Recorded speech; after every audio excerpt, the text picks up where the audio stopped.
I've got a Junk Journal January video for you today. I'm participating in Junk Journal January, which is a beautiful prompt list that Meg from MegJournals runs. I will of course link it below so that you can find it.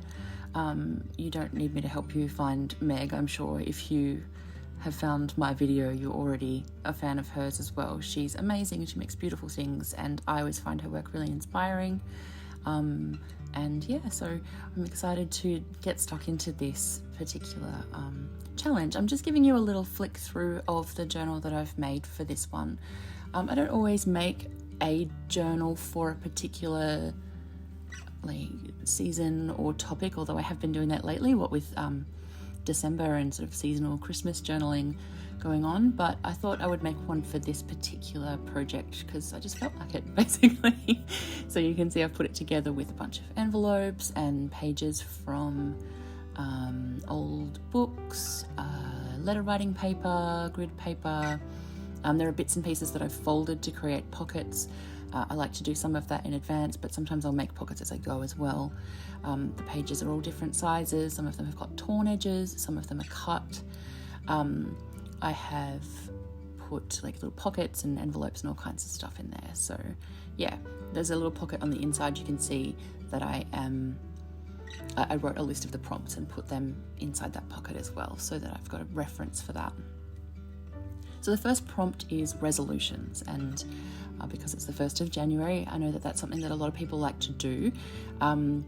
So I am putting it right in the front. I'm not necessarily going to do my prompts in order within the book. Like, I'm going to find the page that I think they go best on, but I thought this one would fit quite well in this little sort of mini pocket that I've got at the front. It looks like this because I bound a larger sort of glassine envelope into the pages of the book, so it's actually folded, which means that you've got like a little pocket on each side, and there's a much larger section of it at the back, and then there's just this little small section at the front. So I thought I would just make a little something to go in there.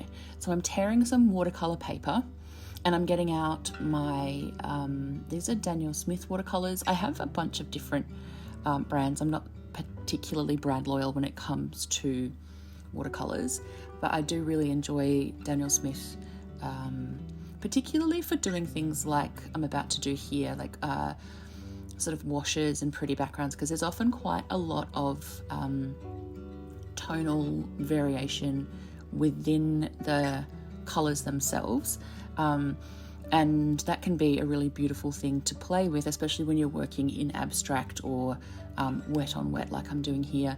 It really allows those sort of qualities of the paint to kind of come out, and it's pretty. So basically I am creating a colourful wash on the background here with some lovely greens, and I'm going to add a little bit of purple in there as well. And you saw me put quite a lot of water onto the paper before I got started, and that was intentional. I want the water to sort of conduct that pigment all across the page. So I'm just sort of playing around with it. I don't have anything in particular in mind for what I want it to look like when I'm done.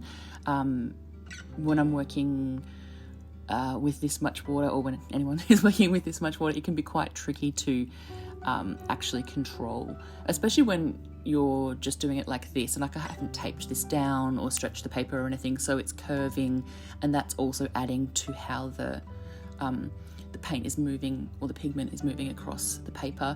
So this is all just very free form. It's the long way of saying I'm just playing with it, and it's just a tiny piece of paper. Like, if it turns out looking horrible or I just don't like it, that's fine. It was just a thing that I did, and the process was fun, you know. But spoilers, I actually do quite like it, and it makes its way into the journal, as you will soon see. So I put the green down first, and now I'm adding little bits of this lovely rich purple. I'm not sure if you can see on the page, but sorry, on the screen, but it's actually, I think the colour's called amethyst, and it's got a bit of a shine to it as well. It looks almost as though it's been made from ground up amethyst. It's really lovely. So I'm letting these two blend a little bit, but I don't want them to mix a whole lot. So I'm sort of putting them near each other and letting them bleed into each other without sort of mixing them too much on the page and letting them get muddy, because they're both tertiary colours, purple and green, so if you mix them too much they'll start to look pretty brown. So I've set that aside to dry, and while that's happening I'm just fussy cutting this pretty little violet flower. It's possibly a violet, actually maybe it's a little viola or a pansy, I'm not sure, but it is just a little sketch.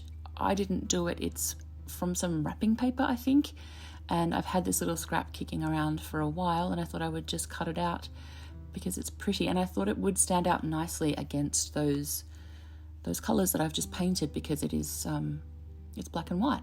So I'm just fussy cutting it carefully, and I really enjoy fussy cutting. I know it's not everyone's cup of tea, but I find it quite relaxing, especially if you have the right scissors. It's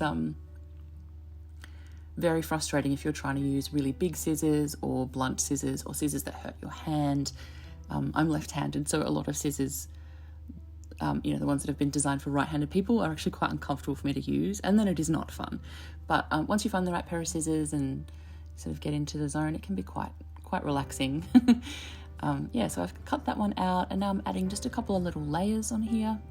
For me, junk journaling is very much about layering. It's about using up all those pretty little scraps of paper that I can't throw away.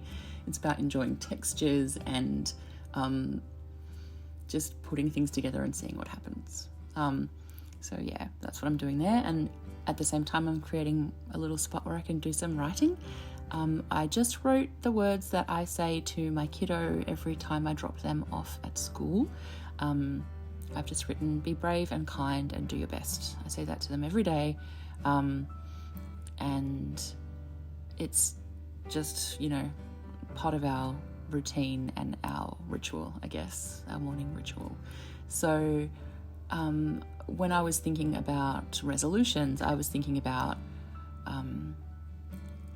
values and the kinds of things that I want to carry through my year. And rather than setting material goals around, I want to achieve X number of things or finish this particular project or anything like that, I thought for me a resolution of intent sort of felt more important or more true to me, and certainly where I am in my life at the moment.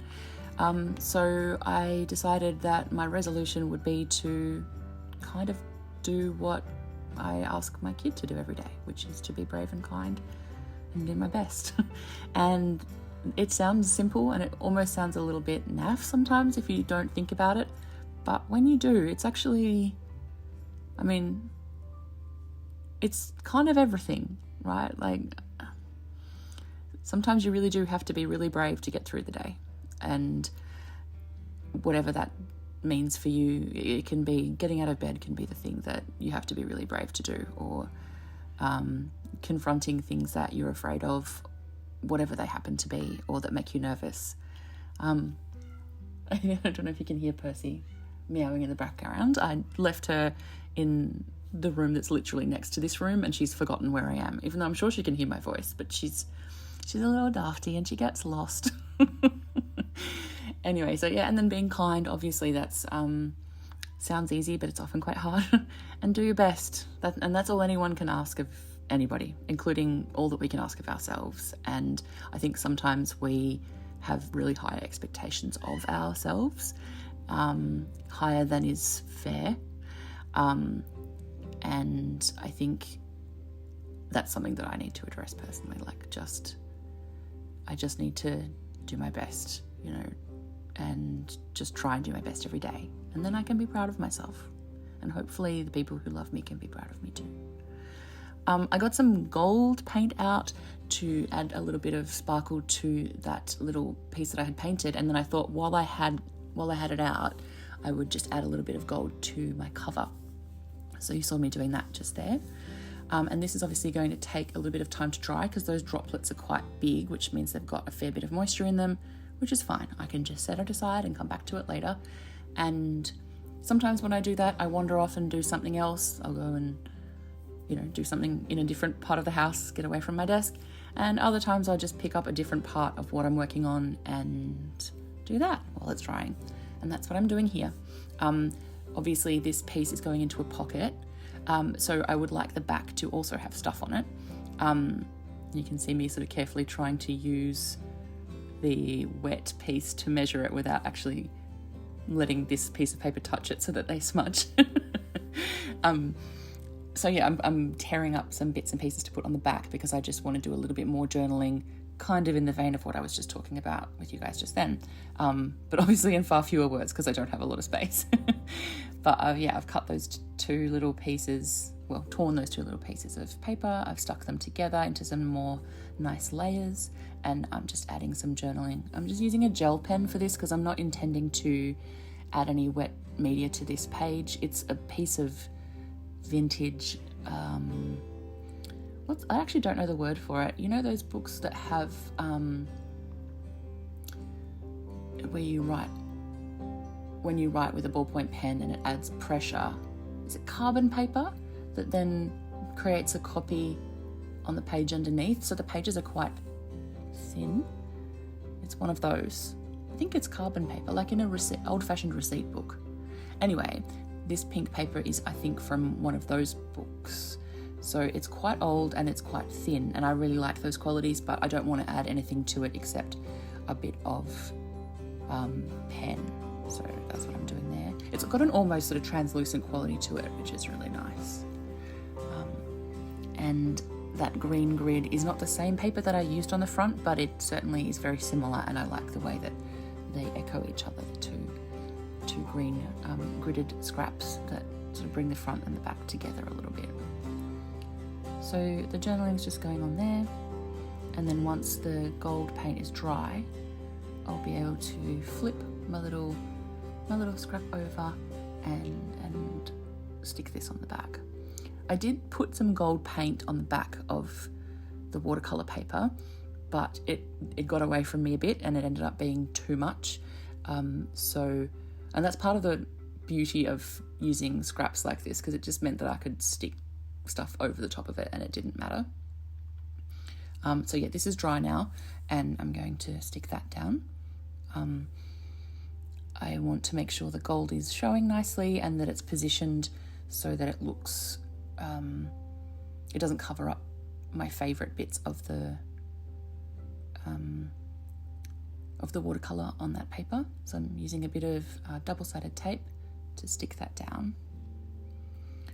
And that's going on there. I don't think I talked about adding stitching, but there isn't heaps to say about that. I just thought I'd stitch the flower on to add a little bit more texture. I love stitched details. So yeah, that was an easy thing to add on. And this is a little piece that I've actually cut from the same piece of paper that had the violet on it, and it had a bit of colouring included in the design, that little floral piece. So I thought that was really pretty too, so I fussy cut that out. And this is me adding a piece of a paint chip, what's the word I'm looking for? Are they called paint chips? I don't know. What even is my vocabulary? But I wasn't going to add this extra layer, but because I had put that gold paint on the back of the main piece, I needed a bigger bit to just cover that up a little bit because it did look a little bit too much and a bit too messy. So this is me just fixing up these layers, and I quite like the way that they look together. Because I'm such a hoarder of scraps, I never have any trouble finding an extra layer to fill something out, add a different depth of colour, cover up a mistake. Like, it's really easy thing to do, which is what makes junk journaling quite low stress and intuitive for me, which I really appreciate about that process. Like, it's very low stress and it's often quite exploratory, and I really enjoy that. So yeah, just adding a little bit of glue to this guy so that I can stick it there on the side. I think it looks much better with this added sort of botanical detail. It looks a little bit too plain without it. And there's a delicacy to this piece, like it's quite long and slender, and I think that's just right because it doesn't add too much visual weight. It doesn't take away from the writing, which, because it's in black, sort of holds its own against the more grey of the illustration. So yeah, I was really pleased when that bit fit just perfectly in that little spot. And I added a little paper clip to it for a bit more contrast and a bit more textural variation. I just thought it was really pretty, and I love the gold as well. And then it just slipped really nicely into that little pocket. So it's not a resolution in the traditional sense, but it is certainly a vibe, I guess. So that's my response to first prompt in Junk Journal January for 2023. And yeah, I hope you like it. Make sure that you find your way over to Meg's channel, because everything she makes is beautiful, and you'll be able to find a list of the prompts via her socials and all of that kind of stuff. So go over and have a look. And before you go, just make sure you like this video and subscribe while you're here, because, you know, it's fun to hang out, and who knows what's going to pop up here to look at and watch. All right, I'm going to stop babbling. I'll see you soon. Bye.